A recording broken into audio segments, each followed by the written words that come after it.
बनते हैं, भले वो कत्ल करें, बलवा करें, लेकिन पूरे मथुरा में चुनाव तो जीत जाते, जनता एमपी एमएलए बना रही। कोई उनके पास कैटेगरी, कोई न कोई उनके पास है ऐसी चीज कि इतनी जनता, आप अच्छा से, आप कितने अच्छे आदमी हो, आप गांव में प्रधानी लड़ो 10 वोट नहीं मिलेगा, लेकिन जो लोग जीत रहे हैं एमपी एमएलए मंत्री मिनिस्टर, उनके पास भी तो ब्रेन माइंड दिमाग कुछ न कुछ होगा। राजा तो राजा, राजा ने कहा मंत्री मैं इस देश का राजा हूं, मैं कोई मूर्ख नहीं हूं। मैंने अपने जीवन काल में साधु संत महात्माओं का बहुत कथा प्रवचन सत्संग सुना। आज तक किसी संत महात्मा ने हमको हंगामा देवी का नाम नहीं बताया। हिंदू धर्म के जितने स्पिरिचुअल लिटरेचर्स, हिंदू धर्म के जितने आध्यात्मिक ग्रंथ और किताबें हैं, रामायण गीता वेद भागवत शास्त्र पुराण, कहीं हमने हंगामा देवी का नाम नहीं पढ़ा। मंत्री मुझको शंका लग रही है, कोई दुष्टता तो नहीं कर रहा है, कोई मेरी जनता को धर्म के नाम पर धोखा तो नहीं देने जा रहा, ठगने नहीं जा रहा। मंत्री मैं इंक्वायरी कराऊंगा, मैं राजा हूं, मेरा धर्म अधिकार भी है, मैं सच्चाई का पता लगाऊं, अपनी जनता को धोखे से बचाऊं। राजा ने कहा मंत्री पूजा बंद करा दो।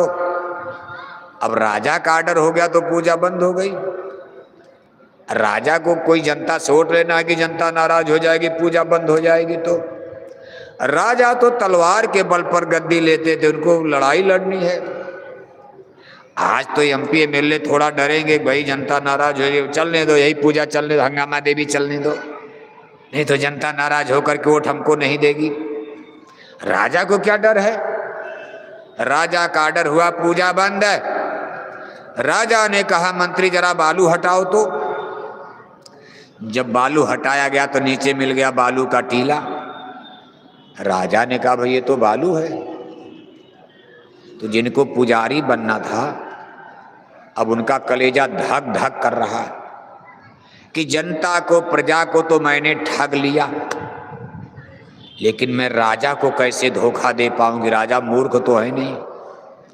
अब राजा को कन्विंस करना है, धोखा देना है, लेकिन पुजारी के लिए इतना आसान खेल था नहीं। डर भी रहे हैं, अगर कहीं दाव उल्टा पड़ गया तो राजा हमको फांसी पर चढ़ा देंगे, मार डालेंगे।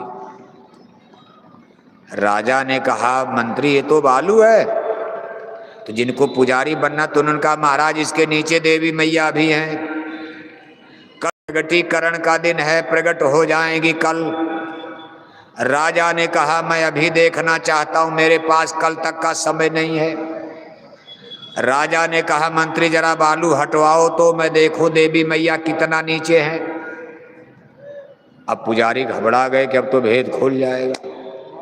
फिर भी उन्होंने दाव मारा, राजा को डरवाया, कहा महाराज देवी मैया के प्रगटीकरण का मुहूर्त कल का है, अगर आज आपने देवी मैया को छू दिया तो आप भस्म हो जाओगे, आपके मंत्री भी भस्म हो जाएंगे, आपका राज खत्म हो जाएगा, भंग हो जाएगा।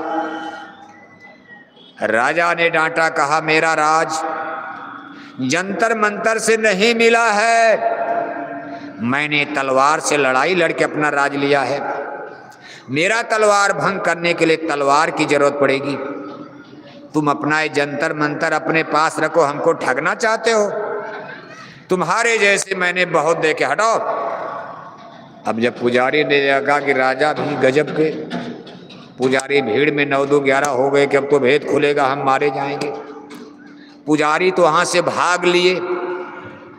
राजा ने कहा मंत्री बालू हटाओ। बालू हटाया गया तो नीचे मिल गई टट्टी टट्टी टट्टी। अरे सुबह तो टट्टी किया था, दोपहर में पूजा शुरू हो गई, शाम को राजा पहुंच गए। अगर 2-1 दिन की देरी हो गई होती तो टट्टी का पता नहीं चलता बालू में। पुजारी को 1 रात का मौका मिलता, 3 लोगों की योजना। एक नकली देवी की पत्थर की मूर्ति वहीं बालू में गाड़ देते, देवी मैया की चुरकी थोड़ा बालू के ऊपर कर देते, फूल बतासा वहां चढ़ा देते। जब सुबह जनता आती तो वही दिखाया जाता, देखो देवी प्रकट हो गई। लेकिन राजा पहुंच गए, धोखा नहीं चल पाया। बालू